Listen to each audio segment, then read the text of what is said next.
Our friends survived the bridge at the mountain pass only to engage in a lengthy fight culminating in a showdown with the Orc Chief, failed diplomacy, and many failed attempts at befriending a pampered wolf.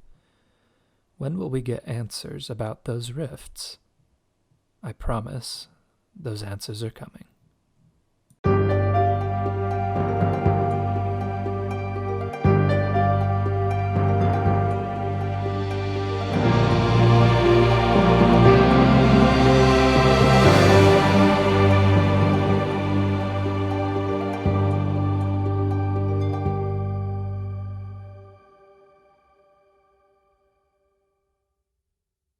Hello and welcome back to Misfortune Corner. I am Steven, your Dungeon Master for today, and I am joined today by Taylor, Emma, Tawny, and Cade. Last time we left off where everyone was raiding a Orc Bandit stronghold, however you want to call it, and everyone almost got pummeled. And we ended the session with everyone taking a long rest. We're going to start off by doing some level ups first. And everyone has leveled up from 3 to 4. And I'll just kind of go down the list and go over what everyone's leveled up with. And we will roll for HP as well. First off, can everyone roll me a d20, see who gets to describe what happened first? I got a 9. 17. 20. 18 for the car. Okay. First, we'll turn the time over to Tawny. What is new with your character? And so I took the sharpshooter feat, which means that when shooting at long range, if it's outside of the range of my weapon, I do not shoot at disadvantage. I also can ignore coverage that is half cover or 3/4 cover. And if I am making a ranged attack with the weapon that I am proficient in, I have the choice of taking a -5 point penalty on the attack roll. But if it hits, then I get to add 10 points to the attack damage. Ooh. And that would be what I did. Oh, cool. All right, so we're going to roll for HP. The way I do it is, every character has their own what's called hit dice, and that basically is the number of HP they get. And, for example, if someone has a hit die of 6, that means they roll a d6, and they get that many HP added to their HP along with their Constitution score. So, Tawny, what is Rook's hit dice? Her hit dice is 4d10. Okay, so we're going to roll a d10. And the way I'm going to do it is we both roll. And if they are tied, then you re-roll. Otherwise, you get the higher dice. Okay.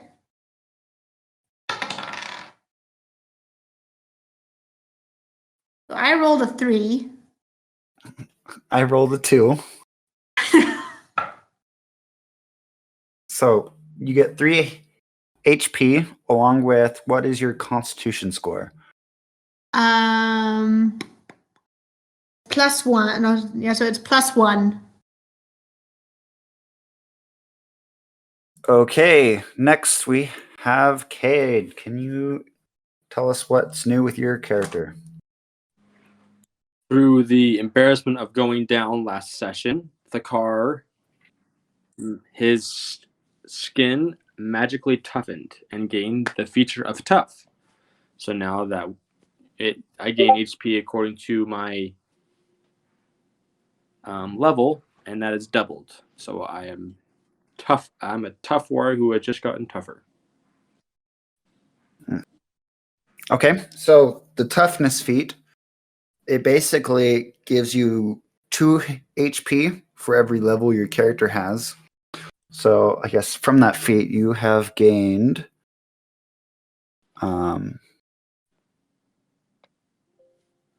You have gained 8 HP with that, so we will now roll your hit dice then if there's anything else that's special with your character. No, that is the only new thing about my character. Okay. What is your hit die? It is a 1d12. Okay. So we'll both get a d12.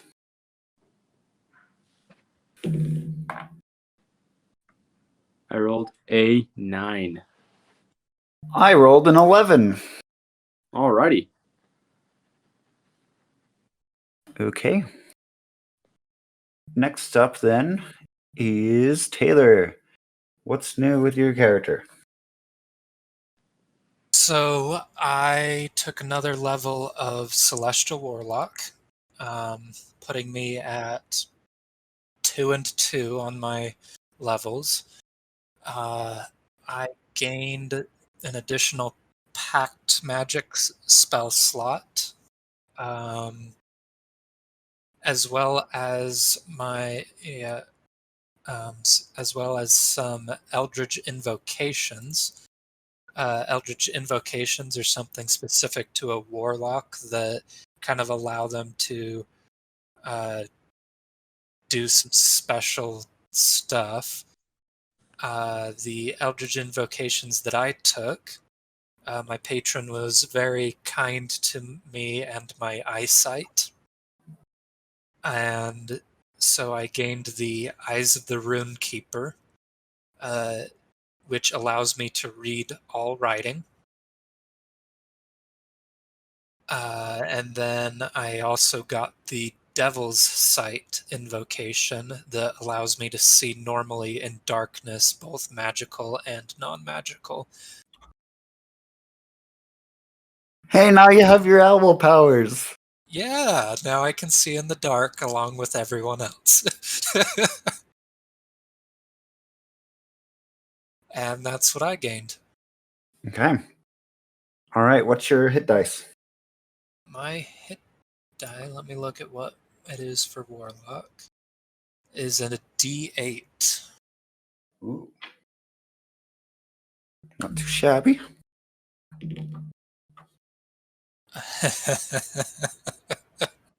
I rolled a 2. I rolled a 3. Ouch. Yeah. You squish still. Yep. So what's your con then? My con is a +1, so I got 4 hit points. Okay. Emma, what is new with your character? Okay, so I gained cantrip versatility, which means that I was able to replace one of my cantrips with a different one from my druid spell list.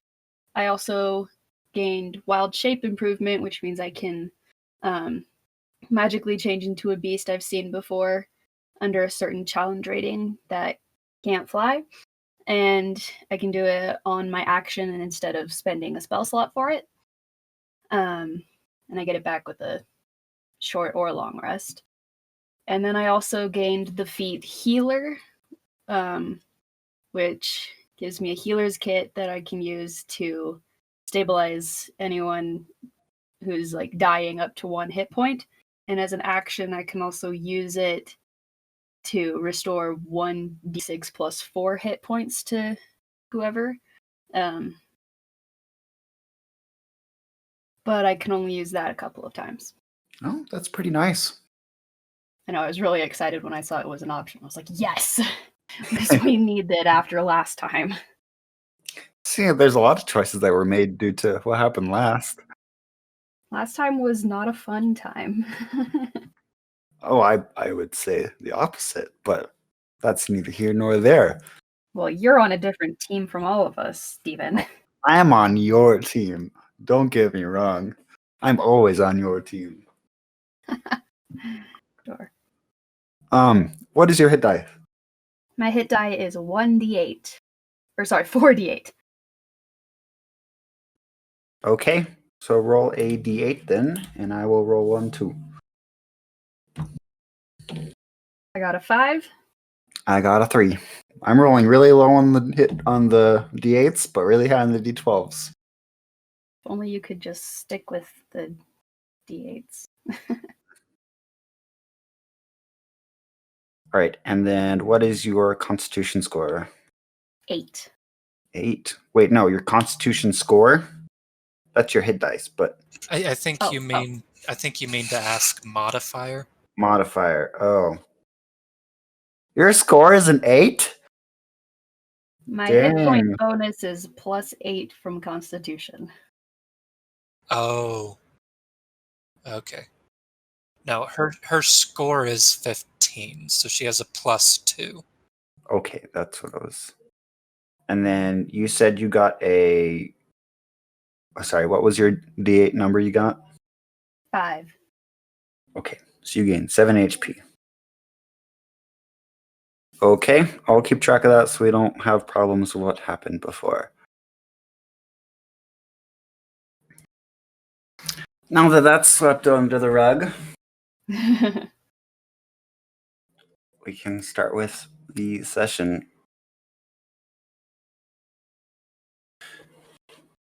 So, a little bit before everyone wakes up, Kvasir is the first one that ends up waking up, and upon waking, he sees on the now closed treasure chest with his legs crossed and slender.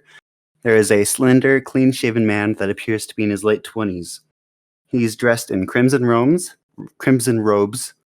that look as expensive as they are functional, which looks very expensive. He has short, trimmed silver hair and ruby red eyes. Protruding from his back, you see a pair of white wings comfortably furled up.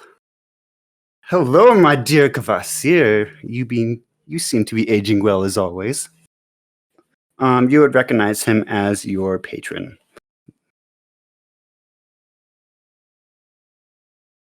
I think if I remember my backstory right, Kvasir's never actually seen him.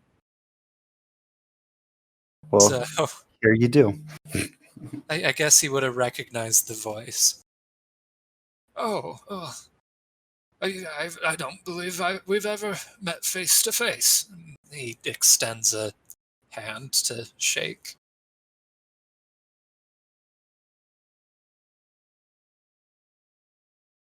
He steps up from his position of leaning against the treasure chest, and he gives you a very two-handed shake. Well, I have noticed that you finally acquired a posse, I believe the term is called. How have things been since you left your safe haven of books? Oh, it's been very interesting to say the least. I met Erlen here at Candlekeep, and we set off on a bit of an adventure, and well, I'm quite surprised by how frequently people almost die outside of the library. Well, that is a shame, isn't it? Indeed. I think that young man over there has almost died at least 3 or 4 times since he's been in my company.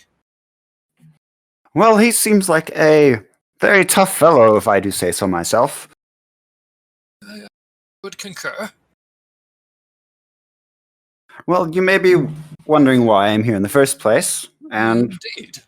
yes, I came here merely because I want to mark the occasion. I know the one thing I know very well is that warlocks love evocations, so I thought to myself, get this man an evocation.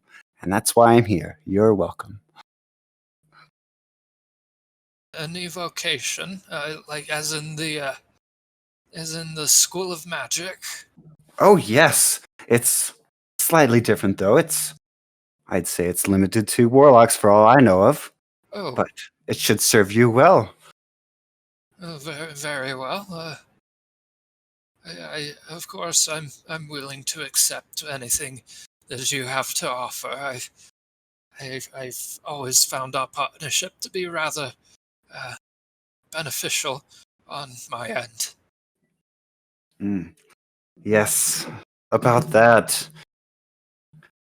I always would appreciate the continued knowledge that you would be able to assist me with. Oh, of course. Well, I must be going. Hit me up if you need any more. And he kind of poofs into a red silvery mist. I must say, he's nothing like what I imagined he would look like. Okay. With that, everyone else slowly starts to wake up. I'll describe the room again, because it's been a week, and just make sure everyone understands what's going on. So next to the chair, you see the treasure chest. It used to be open, now it's closed. And then you see the entrance you came from, and then you see another exit to the room that it looks like someone kind of just put two boards across to, and they kind of have some like nails on the wall to keep them in place. It doesn't look very well put together. And that's your situation. So Stephen, just so that like I'm tracking on the same page, he was talking about the invocations I just got, right? Oh, I said evocations, didn't I? Yes, you did. I did mean. Sorry. Okay. Invocations. My wheels were turning for a second, and I'm like, I'm not entirely sure I understood that exchange. Okay. No, I was meaning invocations because that's basically what you got new, and you literally got that from your patron. So I figured, might as well make him drop in. Okay, I am tracking now. Well, is everyone feeling quite rested? I know I'm sure feeling a lot better. I must have slept on a rock or something. You The car are must- sleeping on rocks. The car must sharpen his axe. But I am ready. That axe gets sharpened quite frequently. Force of habit. No problem. Well, he uses it so darn much. It's blunted on all the skulls. It's quite necessary.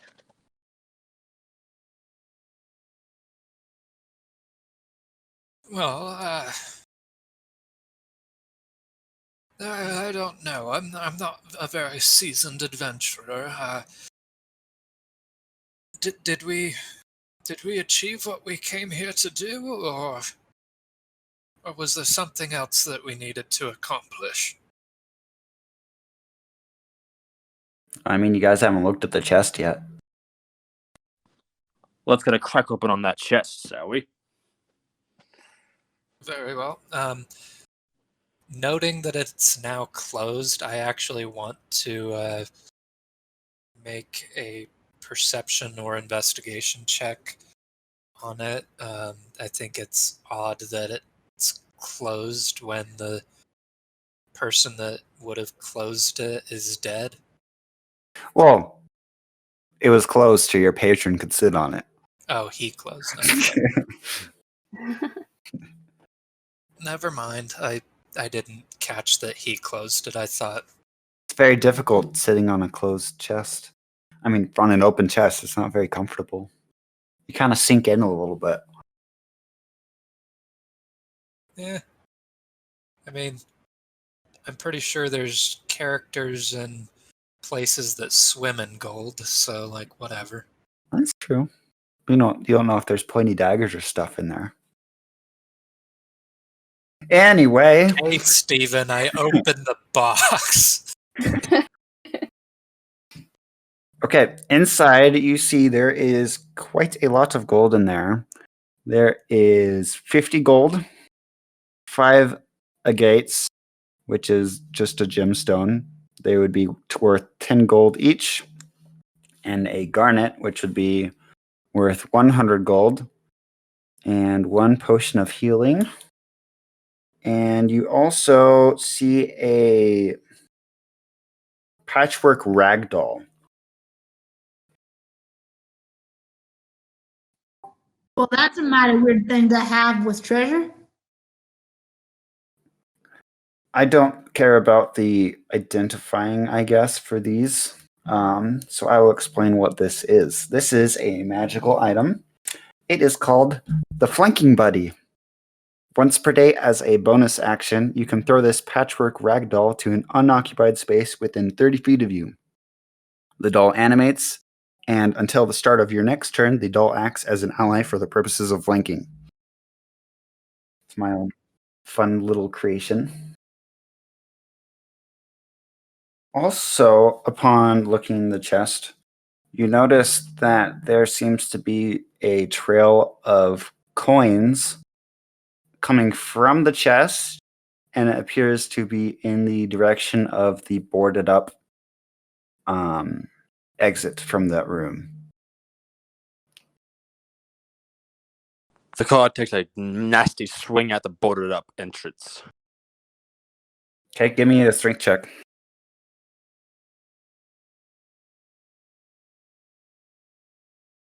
That is a 18. Okay. With a hefty swing, you make rubble out of those boards, and the entrance is open. Do I see anything? It is dark, and it seems to go on more in a tunnel. I turn to the group. Sounds like we need an adventure down this tunnel. Gotta join me.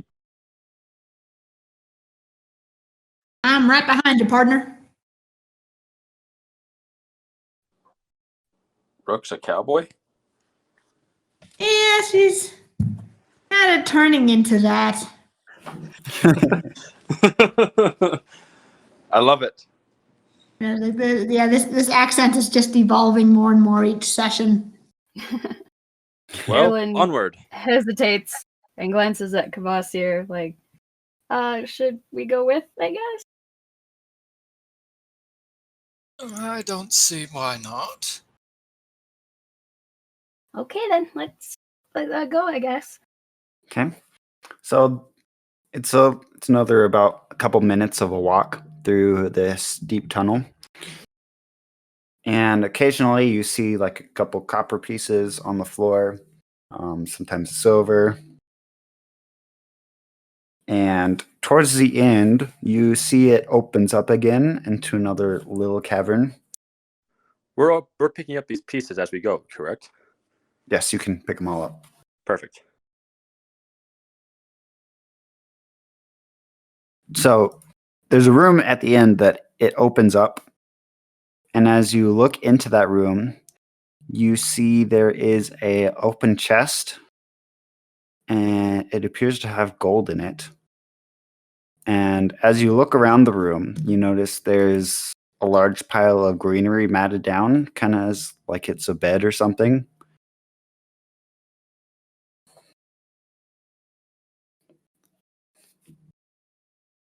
Huh, this must be where whoever it is lives. Can I do a perception check to see if there's anything else that I notice about the padded down greenery that might give me a clue to as what type of being was using it as a bed? Okay. Give me a perception check then. Actually, give me an investigation check. Okay. That'd be an 18. Okay. With an 18, you can tell that like the area is large enough to fit something like a bear, but there's no way a bear would have not matted down all the shrubbery as much as it is. It's very lightly matted down.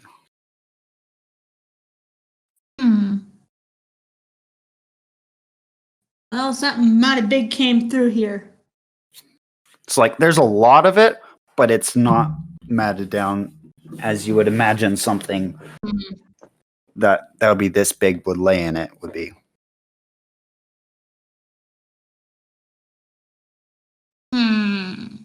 Very interesting. Do you think it is? Can Tonto smell the greenery? See if he recognizes a smell. Okay, give me a knowledge nature check. You, not Tonto. Okay.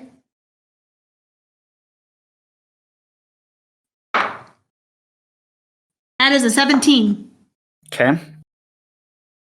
You don't see any traces of like any wildlife in it. With that, it almost looks like most of the leaves and most of the greenery in there is actually pretty fresh. Almost like that pile of leaves wasn't there a week ago.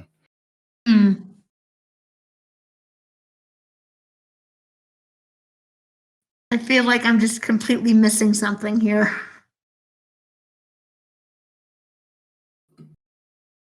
I am right there with you.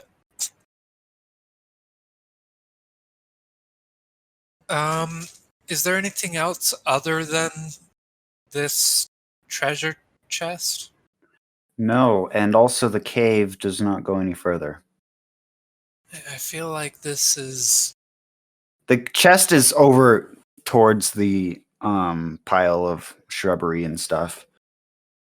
This doesn't feel normal. I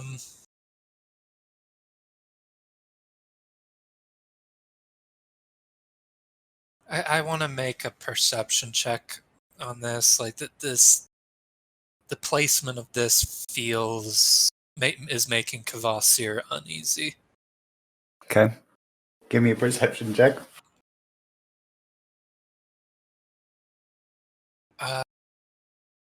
Perception 15. You glance around more. You still really don't notice anything. Like, you don't even see any signs of life, basically. Does anyone else get a rather odd feeling about this room? Something ain't right here, friend. I don't like it. Yeah, it feels kind of eerie how, like, new but old it feels. Not to say that I feel that you're disposable, Zakar, but you're more likely than I am to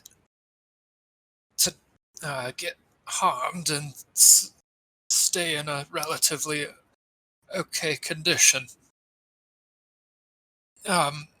Would you mind perhaps removing the chest from its location?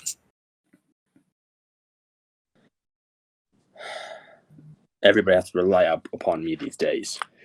The car goes to pick up the chest. Okay. You get to the chest, about like 5 feet away from it, and suddenly your foot goes through the floor a little bit. Like the floor is still there. Give me a dexterity save. Okay.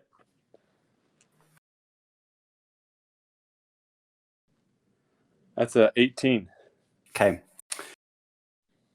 You catch yourself as your foot goes through, and your foot squishes on something really wet and slimy.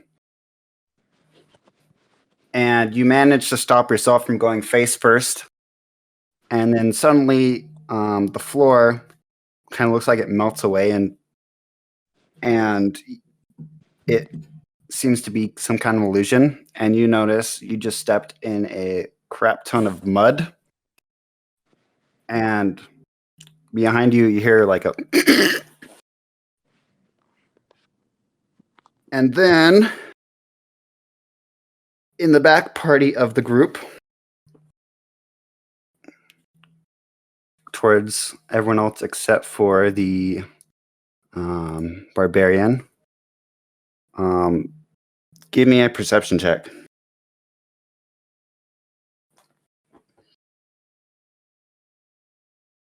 18. 15. 13. So right behind you, you start to see this massive figure come, like shadow of a figure, come out of the ground, and it looks almost like a bear shape. And then it looks like it breathes in really deep. And as it's about to let out a roar, you see this little figure pop out of it and say, "Boo!" And the illusion disappears. And you see a pixie. It's strange though. This pixie's not really dressed like you would normally imagine how a pixie would be, wearing a bunch of greenery, hair tied up, and all these different ways. This one's wearing pants, dressed in like a lot of dark purples and blacks, and she has like this ring on her finger. It's a black ring, but it's basically too big for all her other fingers, so it's on her thumb. Now, just what in tarnations are you doing? Oh, boo! I thought you were supposed to be scared. Off record, I'm going to end her. On record, on record. Oh my, what a delightful little creature. People don't say that about me that often. Sorry, I spoke over you. No, go for it. Sorry. You gave me quite a fright. What was that for? Well, I gotta have fun somehow, right? Oh, this is very entertaining. Sure look different from most pixies I've seen with the other druids in the forest. Yeah, I kind of get that a lot. It's, maybe we could call it a phase. Call it whatever you want. Kvasir's like pulled out a notebook and is already doing a sketch. Like, this is great. A pixie that dresses like a normal person. She kind of sees what you're doing, like, ooh, and she starts kind of like posing a little bit, like trying to look really cool. She's not trying to look attractive. She's trying to look like some really cool person. It's adorable. At this point, the car turns around and replies, "What is this?" Well, this, my friend, is a pixie. A rather peculiar one, but... And he finishes his sketch and is like, oh, would you mind signing your name underneath this illustration for documentation purposes? He kind of looks at it. Like, actually, how about we trade? I'll give it to you for 1 gold. I think that's a fair enough trade, and fish out a gold coin. She happily accepts it, and she takes it and starts like admiring it. The car steps forward and says, pointing with his great axe, "Does it bleed?" The violence isn't necessary, Thakara. Pixies are generally more mischievous than they are dangerous. They tend to like to have fun, more often than not at others' expense, but it's always harmless fun. Boring. I've actually never met one, but I've done some extensive reading on them. They're quite interesting fae. Very boring. And the car begins sharpening his great axe again. You seem to have quite a bit of mud on your shoe. Would you like some help getting that off? I think I'm fine, thank you. She like holds out a black cloth, like kind of waving it. in front of you. It's yours if you want it. I'm fine. It's just mud. He puts the thing away, and she also tucks the picture back in her pocket. Well, I'd hoped you'd be more fun, but Sorry. Were you going to sign my illustration here? I would like to add this to my collection of oddities, I guess. oh, did you?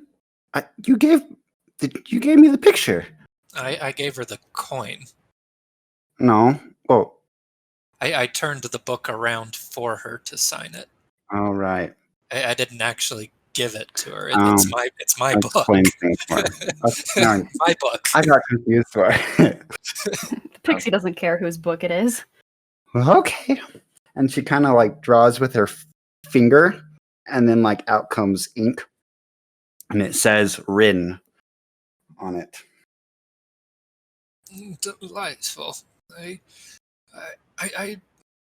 If you have the time, I do have maybe a few questions for you, and I won't eat up like table time for this, but Kvasir does have like a list of questions for her if she'll sit down for an interview. Well, I don't think we would have much time more. See, I was actually kind of supposed to kind of get you guys to come. Would you follow me? I'm kind of set to grab you guys somewhere. The car grips his great axe. And who are you taking us to? Oh, his name is Aristotle. He's very special. I don't know why he wants you, but he said to do it, so I'm doing it. Special how? I don't know. Are you willing to risk your life for it? Honestly, you guys aren't that much fun, so I don't see why he's thinking you're special or something. Except you might be fun. And then you see, Sakar, give me a charisma saving throw. This is gonna be ugly. Let's see. That's a 8. Okay.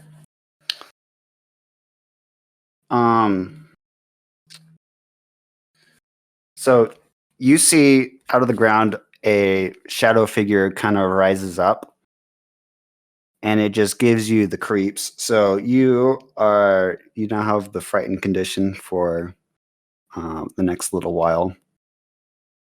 She kind of just did that to prove she doesn't want to put up with your crap. The car is not happy and afraid. You're in. Oh, okay. I thought you said I enter rage. Never mind. No. And God does not think it's worthy enough of his time to go into a rage.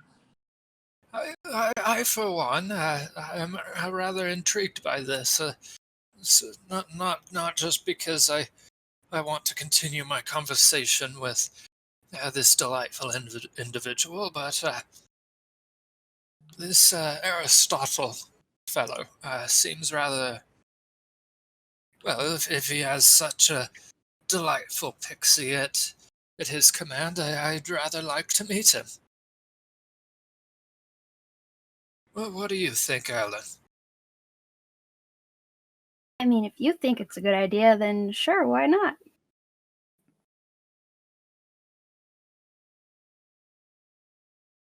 Are there any objections other than, I guess, the grumbles from the car?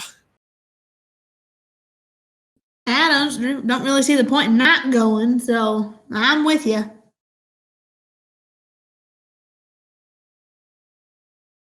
Well, I think we're We're in agreement. While we're on our way there, would you mind answering those questions for me? Oh yeah, sure thing. On we go. And she kind of starts leading the way out of the cave.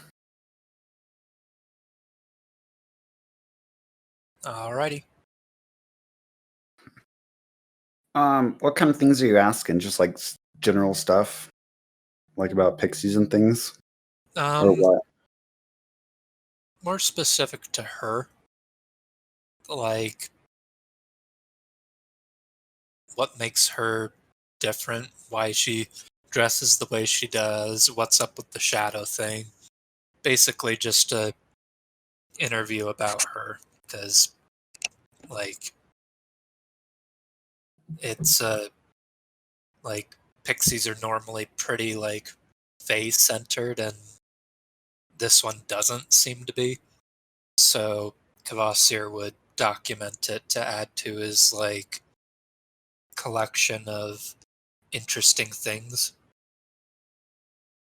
Okay, well, from your conversation stuff, you get the gist that most of it is illusion magic. That has to do with like controlling the shadows and things. But she's pretty hesitant to talk about her past.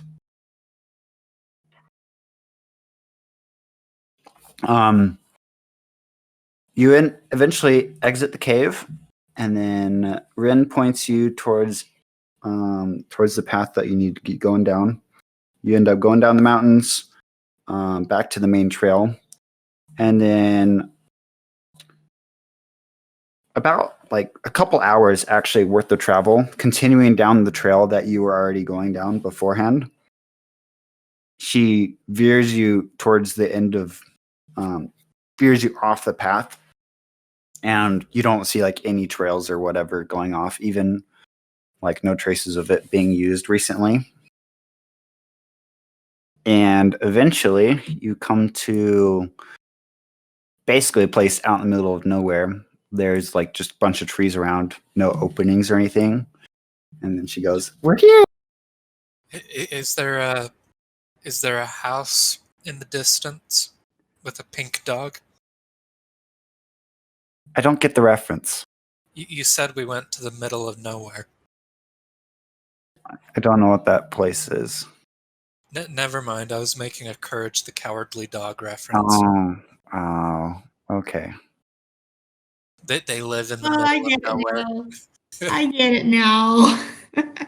Yeah, okay. Early 2000s joke for y'all. Well, and then Rin kind of floats up a few more feet, and then it looks like she just passes through an invisible wall to where you don't see her anymore. Whoa, Ren, where did she go?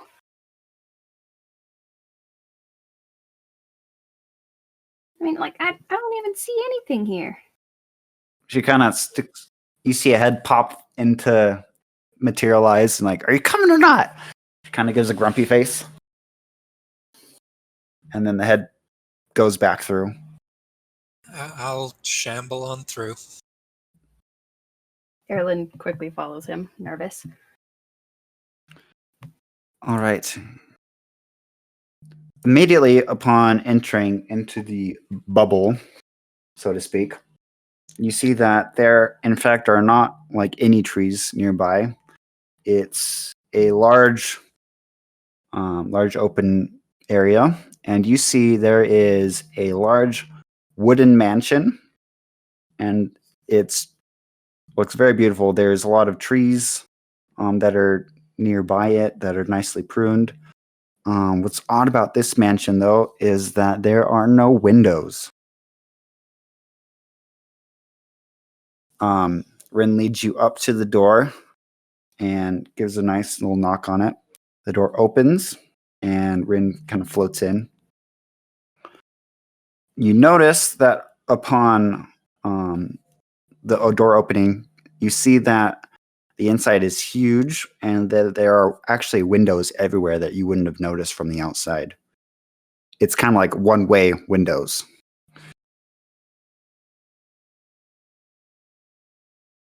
Whoa, this place is amazing. On the other side of the door, you see a elderly-looking man. And you might be the adventurers I was looking for. I might presume that you are, let's see, putting on descriptions. He points individual at you. Kvasir, Rook, the car, and Erlin, I believe. And we know you? Unfortunately not. It is a pleasure meeting all of you, though. You're probably wondering why you're here in the first place, and for that I have a very thorough and complicated answer. Would you like to come in? By this point, like, Kvasir's already made his way over to one of the windows and is trying to determine how they work. Okay. Give me an Arcana check then.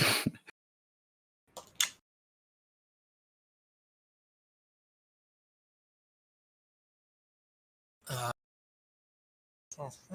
21. Okay. There's definitely some illusion magic in there. But for the most part, it is just normal glass. So it's almost been magically changed to be that way. Very intriguing. Sorry, I didn't mean to wander off while you were talking. It's very, very interesting home. No, you are quite all right. I appreciate people looking at the work that I have done. I have managed to cut the inside of my mouth on bread. Why would you do that? How on earth is that possible? I don't know, but my mouth is bleeding. Oh dear. Is it toasted? No. How? You have I got skills. nothing. I know, I really do. Like, I managed to hurt myself on all kinds of things that shouldn't be able to hurt you. It's bread. Turns out Taylor's as squishy as his character. Yeah.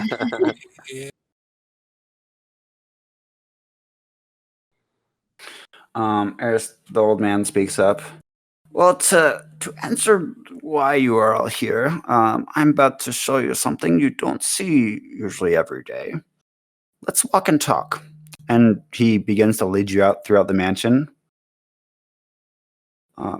It appears you all got my message by one way or the other, and it is because I require aid.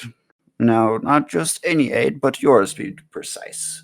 I do not know why this is the case, but it seems the fates have it out for you four. Out for us? Yes, metaphorically. This is exactly what I get for leaving the library. Oh, but I am so glad you did. See, there's kind of some problems going on. Before we begin, though, I would like to remove any uncertainty with the arrangement for both sides. None of you happen to be a cleric of some kind, do you? I am not a cleric, but I do possess some form of healing and magics related to that. But no, I am not a cleric of by any means. I'm not a very religious individual. Okay. He doesn't seem perturbed by that at all. Well, in that case, it's good that I prepared this just in case. He raises his hand behind him and gives a stiff snap of his fingers, and then when he lowers his arm, he is holding a piece of parchment, and he hands it to Kvasir. As you look at it, you would identify it as a scroll of Zone of Truth, but it's weird because somehow, like, the deity part of the whole spell, like the only reason normal clerics can cast it, the deity part of that spell is gone. And this spell would make sense to you as a wizard. Use this as you wish, so we can all be certain of this arrangement, but know that the way this spell works, slightly changed with how I altered it. It will not work on someone who does not consent. Oh, very well. You want me to cast it now? Let's hold on to that until we actually get into business. If you'll all follow me, and he leads you down a hallway, and you reach this slightly illuminated metallic blue door, and he pushes it open to reveal a tidy circular room with a large device in the center. The walls inside are lined with desks and what seem like alchemy experiments. There are neatly organized bookshelves also lining the walls. Looking more closely at the device in the middle of the room, you notice it has a series of gold rings of different sizes that intertwine in a large sphere. On each of the rings is a circular disc with gold trimmings, and the discs all appear to be of varying sizes and color. Each disc slowly floats in a circular motion around a central point. Well, now that you've got a look at it, this is what you could call a wheel of cosmology, albeit a much more advanced one. Now might be a good time for the Zone of Truth. All right. I guess I activate the scroll. Okay. So the way it works is anyone inside it can choose to succeed or fail. And if you allow the spell to take control, anyone within the spell can know if someone else in the spell is lying. It's not conditional on who it was or who cast it. So it's up to you guys if you choose to fail it or pass it. Aristotle chooses to fail it. Kvasir will choose to fail. Just double checking. If you fail, it means other people can tell if you're lying. Yes. All right, Rook chooses to fail. Erlen will also fail. Thakar? I will not fail.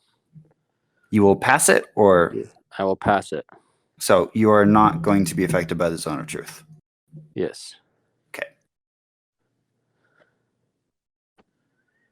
Aristotle knowingly glances at you. He's like, suppose that can't be handled anyway.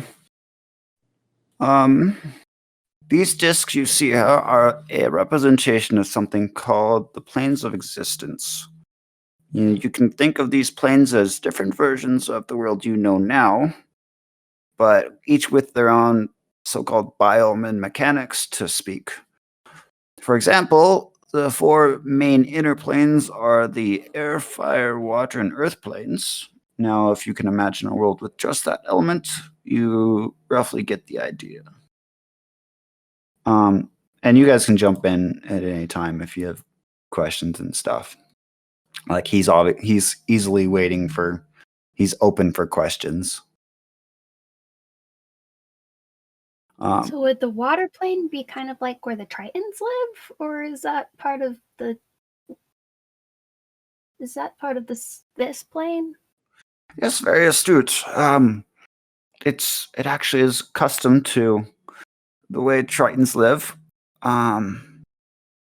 I wouldn't say they're all from there, but there's a heavy population of Tritons there, yes. Versions of us run around each of these. For that, no. It's not very much as much of a mirror on people as it is the worlds. Now, the world you live in now is called the prime material plane, and it's actually made up of all of those different planes kind of mingling together. So it's not very much of like a parallel universe, so to speak.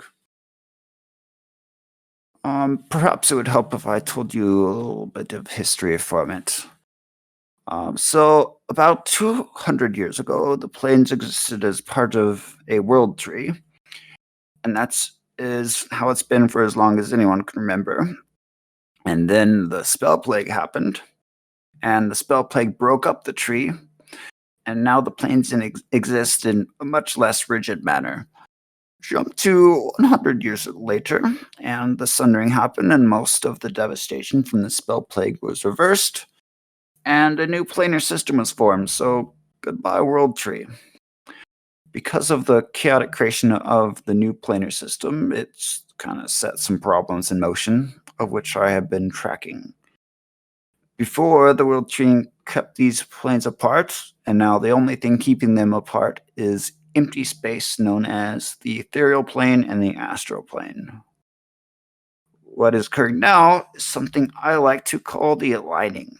I coined it myself. Now, planes have a natural pull towards each other, and given the right conditions, we can see them merging with one another. To avoid dancing around the subject, has anyone, I can't confirm this, but has anyone seen these rifts in the sky popping up recently? In fact, we have seen one. That's what Yeah, we saw one. we've got a few questions of our own about your so-called rifts. Yeah, we were fighting these guys, and then all of a sudden they just like fell into the ground. It was so freaky. Oh, you can see them. Oh, that is good to know. Well, these rifts are, in a way, wounds from these other planes. At the moment, an abnormality is happening where the planes coincidentally are lining up one with another, and they are, in a sense, deadlocking and refusing to continue the normal cycles. How often is this happening? It's happening more and more frequently. He gestures at the wheel of cosmology that he pointed out the device in the middle of the room. And as you look at it, it's showing slowly rotated discs with a crystal in the middle. And at a glance, you don't notice any discs actually lining up with each other like you'd be talking about, where they'd of the description he was describing. And the metal around the gems is actually slowly changing colors of a rainbow. And as you notice, a lot of them are a similar color, just with a different shade. And there are a bunch of these discs that are different colors and sizes. And then Aerosol speaks up. He's like, well, it may seem that this instrument shows that what I have told you is not the case, but the planes don't actually exist as the uninspired would normally comprehend. You see, they kind of exist in a fourth dimensional space. The colors of the discs actually indicate the plane's location on the fourth dimension. If you were to, for example, speed up these events, he waves his hands in a circular motion and the instrument starts spinning faster. And then you see that the colors around the disc slowly alternate the colors of the rainbow. And slowly but surely, you see more of the colors. They start to match other discs as they continue to alternate the colors of the rainbow. And then eventually you see like half of the discs alternate with the same colors and the other half's alternating with the colors opposite on the opposite side of the spectrum. Now, if things stay as they are. The planes will eventually be stuck in line with each other. And if I understand things correctly, it will result in a merging I was speaking about, and calamity would ensue. So just for clarification, what you're implying is that eventually, over an undetermined amount of time, that the planes would eventually become one plane. Precisely. Oh, well, that is, and Kvasir kind of turns to everyone else. That would be most catastrophic. There's, let me see. There's the 7 planes of order, then the 7 planes of chaos. Or sorry, I got mixed up there. There's the 7 positive planes, and are also. And correct me if I'm wrong.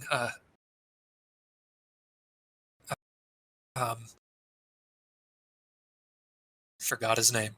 If I'm wrong, Aristotle. I haven't done extensive research on this. I have done some light reading, but my understanding is that there are the 7 upper planes that are good aligned, and then the 7 lower planes that are evilly aligned, and then a good and then a neutral one on either side, and then you've got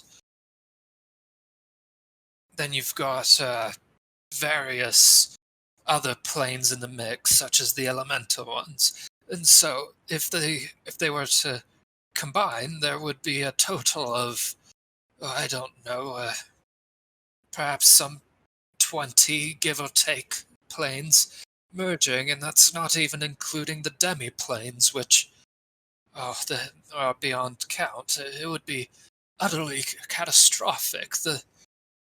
This new plane would literally tear itself apart. Yes, and I'm glad you can understand where I'm coming from. This is most unwelcome news, and I assume you've confirmed that this is consistently happening. It's not just a fluke. Oh no, it's most definitely not. Over my many years, I've noticed these kind of things coming and going, but with the frequency that these things are showing up, there's no mistake that something like this is happening. I'm losing my voice for Aristotle. I think I've got it back. Well, in my years of research, I have actually discovered that there are, for lack of better words, gemstones in the shape of a disc that are attuned to each plane, including ours. I actually modeled these gems in this instrument after them as close as I could.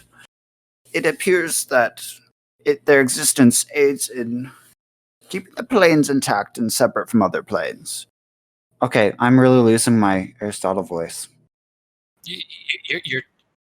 You're turning more to Kvasir. Dang it.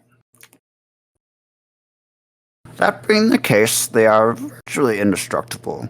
If I were to be able to gather the discs from this one and the 4 main inner planes, being fire, air, and water, and earth, I should be able to give them, metaphor, you could say, a shove back in their right path.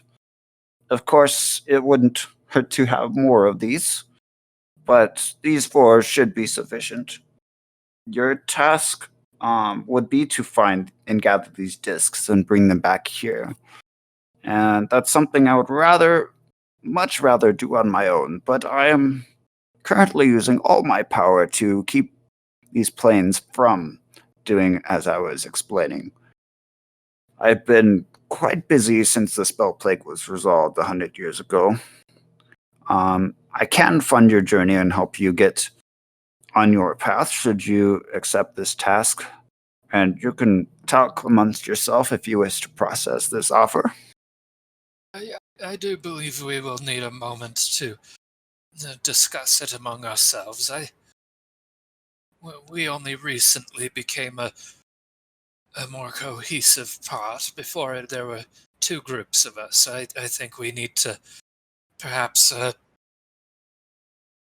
kind of discuss that joining as well. It was rather hastily done. Just give us a moment, and Kvasir kind of like moves away towards one of the windows. Quote unquote window. It's a window for you guys right now. Well, no, you see, to get any windows, you'd have to exit the blue door you came out of. You can tell basically the door is kind of special. It almost seems kind of like an inner sanctum or whatever. But you can exit the door and go around to like one of the windows then. Oh, I thought there was like a window in our room. There's not a window in the circular room that you're in right now. Just the other side of the door would be fine. What does everyone think of this proposition? It sounds like a rather large task, but it does seem, if what he is saying is true, it does. Well, of course it's true. He couldn't lie to us in that circle. Well, it seems that the situation is most dire. I do have Are to you point sure out. there's really anything we can do, though? Like, this seems like way bigger than us. I think our lives are no longer ours in this journey. But I do believe that I want to point out that he has not lied this whole time. You wouldn't have been able to tell because you weren't in the zone of truth. But I'm just guessing because I have no idea what's going on. It's all a theory for me. They'll act like he does. Well, he wasn't lying. He was quite truthful to the point that it was. Well, we're in a rather precarious position at the moment. To sum it up for you, Sakar, not only is the plane that we live on in danger, but more or less the entirety of existence is at stake here. Yeah, if I'm correct in my understanding, if what he says was to occur, there would be nothing left except for the space that exists beyond the planes, and, well, obviously we wouldn't be around to see it. Thakar needs his revenge. Well, technically, there would be one plane. True. Yeah, whatever's left over after all That's of them. true. Whatever's left over after all of them destroy each other. Well, Thakar needs his revenge, and he has not accumulated that yet. So I say we should do it, despite it being absolutely crazy. I'm with my tall, hairy friend here. I'm gonna do whatever it takes to protect my forest. I somewhat share a rather similar opinion with Erlen. This seems like it's bigger than us, but Aristotle seems to have a fairly straightforward and clear idea as to what needs to be done, and if he's picked us, then I believe that I believe in his decision, which is rather strange, having known him for a cumulative 5 to 10 minutes. Well, old owl. Well, you may be right that this may be bigger than us, but altogether we just may be bigger than it. Fate's a strange thing, friends. I think we gotta try this. We gotta do it. How strangely philosophical of you. I guess you're Well, you spend enough time alone in the woods, you get a lot of thinking done. What of you, Erlin? I think you're the last vote here.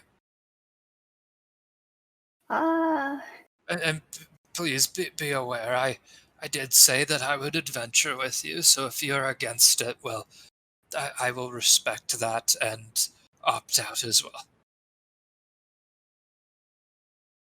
Well, I mean, if Adele does really collapse like he said it's going to, then that would destroy the oceans and all of my druid friends, and that doesn't sound great. And I don't really know how much we can do, but I want to help, so I guess I'll go too. All right, it seems that we're in agreement. And I open the door back up and kind of like take a few steps in. It's like, Aristotle, we have made our decision.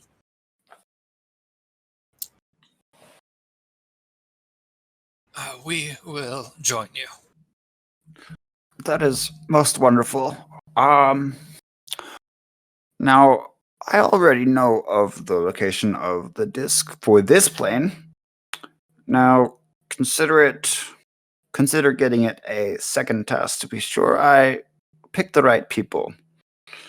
Now, the place where it's located is in a crypt of a long-dead wizard by the name of Meldrin. Now, there's a nearby town that should be of help finding it. I actually happen to have a map right here for you. And he hands you a map, and it outlines the location of a nearby town named Drakenberg. Oh, very well. We can look into this. Now, I did mention that you would be rewarded, so take this time on your journey to know what would be appropriate to aid in your adventure, and I can see what I can do about acquiring those things. Once you have retrieved the planar jewel, I would ask that you return back, and we can be able to proceed from there. Very well. And we go. So yeah, from there, you start on your path. Ren waves you a goodbye, and you eventually, for it's actually 1 day of travel, so it's gonna take you a little while to get there. And you eventually reach outside the small town, and we will cut it there. Yay! Thank you, everyone, for watching, and we'll catch you next week. Now, just to be clear, Stephen, we did get 3 level ups from that because talking with old people is like pure XP, right? Well, I have to talk with an old person too, though. So the DM gets XP? Yeah, do I get XP? Yeah, it's called I give you treats whenever I see you.